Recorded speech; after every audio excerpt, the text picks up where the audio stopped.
मुंबईमध्ये धावता लोकलमध्ये तरुणाची चाकू भुसकून हत्या। पावसामुळे दरवाजा बंद करण्याच्या किरकोळ वादातून घडली घटना। अंधेरी ते बोरीवली स्थानकादरम्यानचा प्रकार। आरोपीला कुर्ल्यातून अटक। मुंबईमध्ये लोकलमध्ये झालेल्या मयंक लोहारच्या हत्येमुळे कुटुंबावर दुःखाचा डोंगर। मयंकला न्याय द्या, आरोपीला फाशीची शिक्षा द्या, कुटुंबियांचा आक्रोश।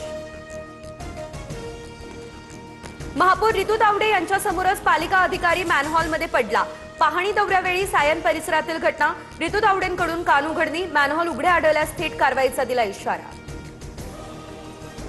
मुंबईच्या महापौरांना मुंबईपेक्षा ढाकामध्ये जास्त रस। नाले सफाईची कामं अपूर्ण। भाजपने मुंबईला बुडवून दाखवलं, आदित्य ठाकरे यांचा हा निशाणा। मुंबईसह उपनगरामध्ये पावसाचा धुमाकूळ कुर्ला। किंग्स सर्कल, सायन, साकीनाका परिसरात पाणी साचलं, तर वसई आणि विरारसह नालासोपाऱ्यातील रस्ते जलमय। सेंट्रल पार्क, नागदास रोड, टाकीपाडा परिसरात गुडघ्या एवढं पाणी साचलं। पहिल्याच पावसामध्ये मुंबई तुंबली। वसई विरारसह दादरमध्ये झाड कोसळलं, वाहनांचं मोठं नुकसान झालं। वाहतुकीवरही परिणाम। विक्रोळीमध्ये संरक्षक भिंत कोसळली, सुदैवाने यामध्ये कोणती जीवितहानी नाही। जोरदार पावसामुळे ठाण्यात अनेक ठिकाणी झाडांची पडझड। चरईमध्ये कारवरती झाड कोसळलं, तर दुसरीकडे ठाणे महानगरपालिकेच्या परिसरामध्ये एका हॉटेलवर झाड कोसळल्याची घडली घटना। कशडी घाटात मुसळधार पावसामुळे दरड कोसळली। चोळई परिसरामध्ये एकेरी वाहतूक सुरू। भोगाव हद्दीतील डेंजर झोनमध्ये देखील धोका कायम।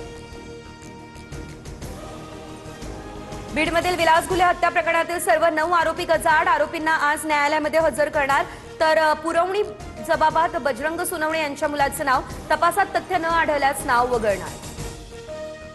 विलास घुलेंच्या हत्येच्या दिवशी मी दुपारपर्यंत येडेश्वरी कारखान्यामध्ये होतो।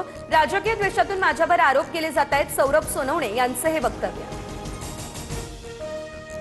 माझा मुलगा हा दोषी असेल तर कारवाई झाली पाहिजे। आवश्यक असल्यास फोनचे सीडीआर काढा, मात्र विनाकारण माझ्या कुटुंबाची कोणी बदनामी करत असल्यास कारवाई व्हावी। खासदार बजरंग सोनवणे यांची भूमिका।